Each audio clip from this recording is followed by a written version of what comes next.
Frying প্যানের মধ্যে একটু জল নিয়ে নেব, আর জলের মধ্যে একটুখানি শুকনো কিছু মশলা দিয়ে দেবো, যেরকম এলাচ, লবঙ্গ আর দারচিনি।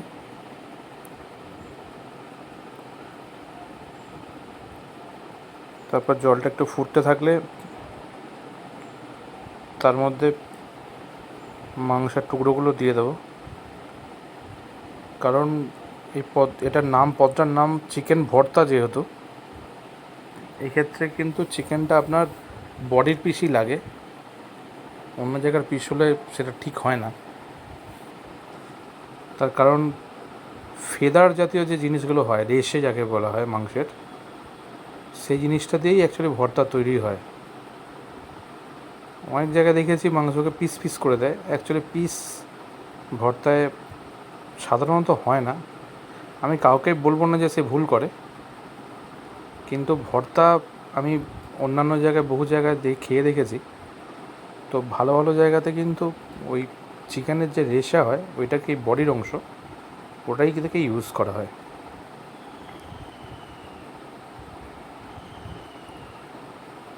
জলটা ফুটছে, এই জলের মধ্যে একটুখানি মশলা দিলে কি হয়, মাংসটার মধ্যে একটু ফ্লেভার চলে আসে।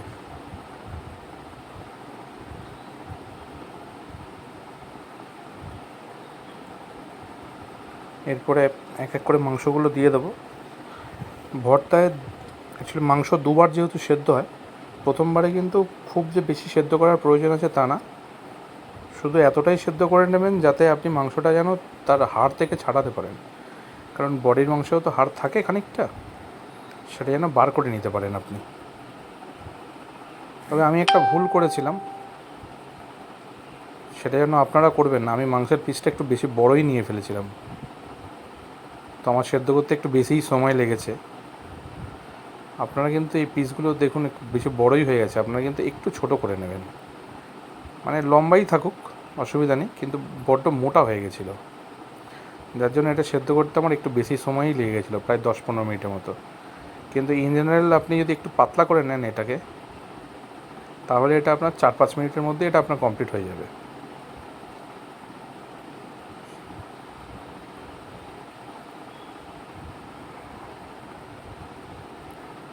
সেদ্ধ করতে দেরি হচ্ছিলো বলে আমাকে একটু উল্টে পাল্টেও দিতে হয়েছিল। আর ওপরে যে ফেনাগুলো আছে, এগুলো অ্যাকচুয়ালি যে কোনো রান্নাতেই এই ফেনাগুলো আপনি একটু ফেলে দেওয়ার চেষ্টা করবেন, কারণ এই ফেনা অ্যাকচুয়ালি নোংরা।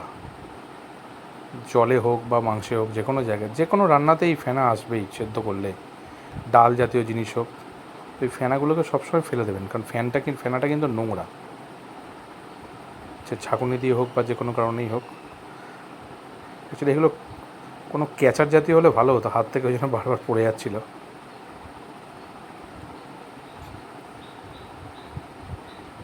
মাংসগুলো সেদ্ধ হয়ে যাওয়ার পর কাঁটা চামচের প্রয়োজন অতটা পড়ে না, কিন্তু কাঁটা চামচটা অ্যাকচুয়ালি ছিঁড়তে প্রথম দিকটা একটু ভালো কাজ হয়।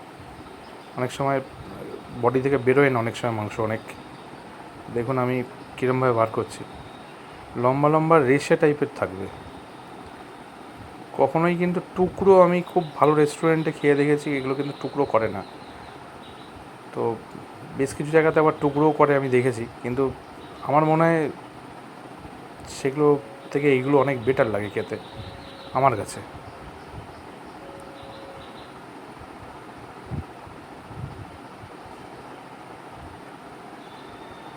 আর এই গরম মশলাটা দেওয়ার কারণে মাংসের যে একটা আঁচটানি গন্ধ, সেটা অনেকটাই কমে যায়। যে কোনো মাংসের প্রিপারেশনের যে কারণে আদা রসুনটা দেওয়া হয়, সেই কারণে।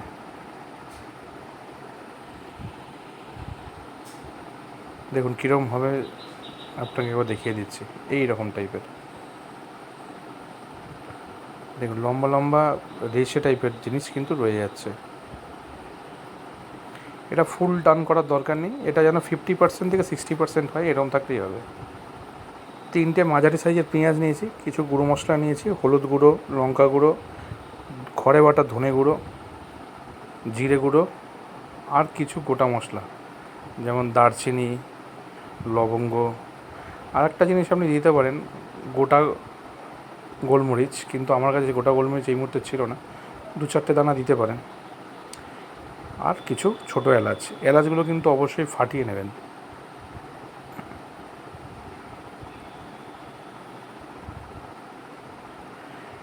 এবার টুকরো করা পেঁয়াজগুলো একটু সাদা তেলের মধ্যে দিয়ে একটু ফ্রাই করে নেব। এগুলোকে বেশি চপ করার দরকার নেই, অনেকে আবার এটাকে পেস্ট করে ফ্রাই করে, কিন্তু যেহেতু আপনি কাজু বাদাম বা এইসব জিনিসের মধ্যে পড়বে, তাই এগুলোকে আপনার পুরোপুরি পেস্ট করার দরকার নেই। পরে একেবারে ফ্রাই করে নিয়ে করলে আমার ক্ষেত্রে মনে হয়েছিল এগুলো খুব ভালো এবং তাড়াতাড়ি হয়। বাট আপনি পেঁয়াজকে পেস্ট করেও আপনি করতে পারেন। একটু টমেটো দিলাম। টমেটো দেওয়ার সাথে সাথে কিন্তু একটু নুন দিতে হবে, কারণ যে কোনো রান্নায় টমেটো দেওয়ার সাথে নুন দিলে আমি দেখেছি জলটা খুব তাড়াতাড়ি ছাড়ে। লঙ্কাগুলোকে একটু ফাটিয়ে দিলাম।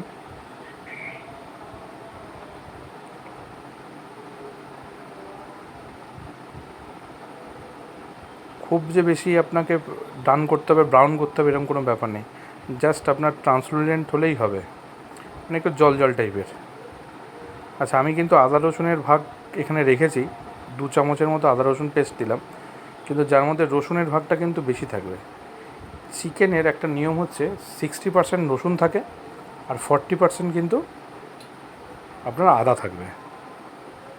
এবার শুকনো মশলাগুলো দিয়ে দিলাম একেবারে, দিয়ে একটুখানি নাড়িয়ে নেব।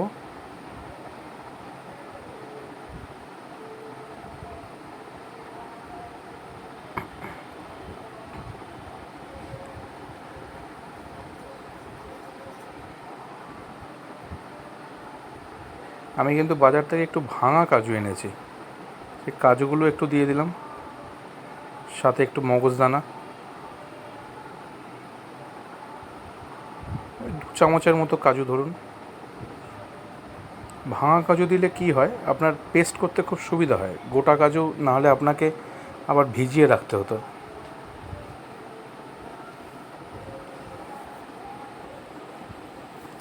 এক চামচের মতো মগজদানা দিয়ে এটাকেও ভালো করে একটু নাড়িয়ে নেব খানিকক্ষণের জন্য। একটু জলের প্রয়োজন পড়লে ওই যে চিকেনটা বয়েল করেছিলাম তার যে স্টকটা আমার রয়ে গেছে, সেই স্টকটা কিন্তু ফেলে দেবো না, ওই স্টকটার জল কিন্তু আমি এর মধ্যে একটু দেব, যাতে একটু সেদ্ধও হয়ে যায় এবং তেলটা দেখুন হালকা হালকা কীরকম ছাড়ছে। এবং এই অবস্থায় করে নিয়ে আমি কিন্তু এটাকে তুলে নেব আর ঠান্ডা করার জন্য রেখে দেবো। এর মাঝখানে, ঠান্ডা হওয়ার মাঝখানে আমি কিন্তু 2টো ডিম সেদ্ধ করেছি। ভর্তার কিন্তু একটা খুব বিশেষত্ব আছে, একটা ডিম কিন্তু ওপরে দিতে হয়, সেটা হাফ বয়েল হলে খুব ভালো হয়। এবার যে যে ভেজে নিয়েছিলাম সেই জিনিসটা দেখুন আমি গ্রাইন্ডারে ফেলে একটা পেস্ট বানিয়েছি, যার কালারটা ঠিক এই রকমই আসবে। আর এর থেকেও বেশি আরও করা যেত, কিন্তু এর থেকে বেশি করা উচিত না, তার কারণ হচ্ছে হালকা দাঁড়া ভাব থাকবে। দাঁড়া মিন্স হচ্ছে আপনার একটু দানা দানা, সামান্য একটু দানা থাকবে, সামান্য।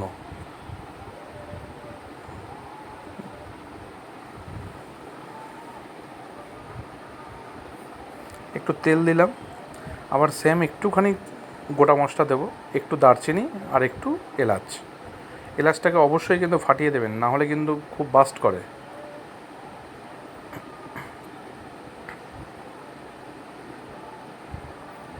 এলাচ কিন্তু সব সময় ফাটিয়ে দেওয়া উচিত।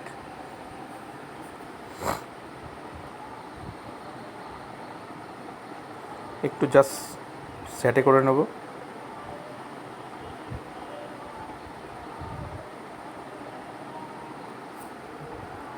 মেন এলাচের দানাতেই অ্যাকচুয়ালি তার ফ্লেভার আছে, তো আমি সেটাই দানাগুলোই অ্যাকচুয়ালি বাইরে বার করে নিলাম। এবার খোলাটা থেকেও ফ্লেভার আসে, যখন আপনি ওটাকে ফ্রাই করবেন তেলের মধ্যে অনেকটা ফ্লেভার চলে আসে এলাচের। তো আমি একটু করে নিলাম। ননস্টিকে করলে কি হয়, একটু তেলের পরিমাণ একটু কম লাগে। এবার ওই পেস্ট যেটা করে রেখেছিলাম সেটা ওর মধ্যে আস্তে করে দিয়ে দিলাম। একটা জিনিস সবসময় মনে রাখবেন, এই পেস্ট যখন দেবেন তখন কিন্তু একটু খুন্তি দিয়ে কিন্তু একটু নাড়াবেন, কারণ এ কিন্তু প্রচণ্ড পরিমাণে মানে বাবল রিমুভ করে, ফট ফট ফট ফট করে ওঠে পুরো। খুব সাবধানে করবেন, গা হাতে যেন না পড়ে, কারণ যেহেতু এটা একটু মোটা টাইপের হয়ে যায়, একটা দলদলা টাইপের একটা ভাব আসে অনেকটা। তো এটা কিন্তু বাস্ট করে অনেকটা। আর অনেকে কী করে, এটার মধ্যেও আপনি ডাইরেক্ট দিয়ে দেবেন, কিন্তু এর মধ্যে হালকা একটা সোঁদা সোঁদা গন্ধ থাকে, যার জন্য কী হয়, আমি আরেকবার এটাকে ফ্রাই করি। আর এটাকে নাড়তে নাড়তে আমি কিন্তু অবশ্যই এর মধ্যে কিন্তু একটু জল আমি দিই। জল মিন্স কিন্তু যতটা পারি, যতটা আমার চিকেন স্টক রয়েছে সেইটা পুরোটাই দেওয়ার চেষ্টা করি। এবার কেউ যদি তার কাছে বেশি পরিমাণ স্টক থাকে তাহলে সে বেশি দিতে পারে। আমার স্টকটা একটু কমে গেছিলো, তাই আমি একটু কম স্টক দিয়ে করছিলাম। কারণ এটা যেহেতু কাঁচা ভাব চলে আসে, পেস্ট করার সাথে সাথে এর মধ্যে একটা কাঁচা কাঁচা ভাব আবার চলে আসে, ফ্রাই করলেও আরেকবার ডান করতে হয়। এবার বাবুল কীরকম উঠবে সেটা দেখুন। এই বাবুলটা উঠলে এই সময় কিন্তু প্রচণ্ড গায়ে ভাতে কিন্তু খুব ছেটে, ওই দেখুন। এবার এই সময় কিন্তু সবসময় আপনার আঁচের হিট কিন্তু লো ফ্লেমে রাখবেন, একদম হাই ফ্লেম করবেন না, তার কিন্তু তলায় কিন্তু লেগে যাওয়ার প্রচণ্ড চান্স থাকে। এরপরে সেই একটু কসুরি মেথি হাতে ঘষে আমি দিয়ে দিলাম, কারণ এই রেসিপিটার নাম হচ্ছে ধাবা স্টাইল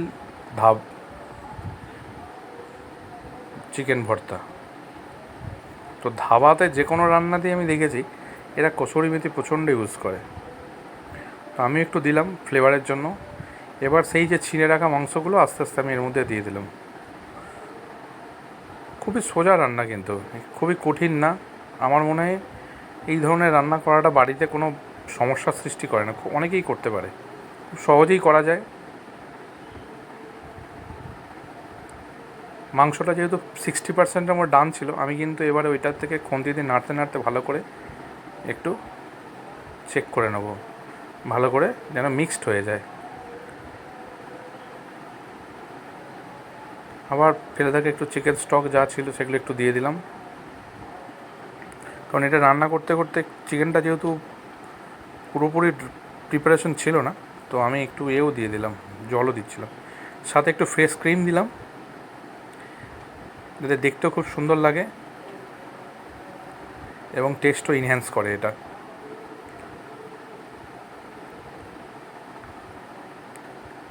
এবার একটু আমুল বাটারও এর মধ্যে দিয়ে দিতে পারি, আর একটু ক্রিম দিই, ক্রিমটা মনে হয়েছিল একটু কম আছে, দিয়ে দিলাম একটু। এবার একটু বাটার অল্প করে দিলাম, এটা কিন্তু আপনি দিতেও পারেন নাও পারেন। রেস্টুরেন্ট বা এই ধরনের জায়গাতে এই পজিশনে দেখবেন একটু তেল দিয়ে দেয় ওরা, বা ডালডা দিয়ে দেয়, বা বাটার দেয়, ভালো ভালো জায়গাতে বাটার দেয়। আর ওই যে দেখেন না রেস্টুরেন্টের মধ্যে যে খাবারের ওপরে তেল ভাসছে, অ্যাকচুয়ালি এই সময় যদি যে তেল দেওয়া হয় সেই তেলটা কিন্তু মিক্সড হয় না খাবারে, সেইটাই ভাসে।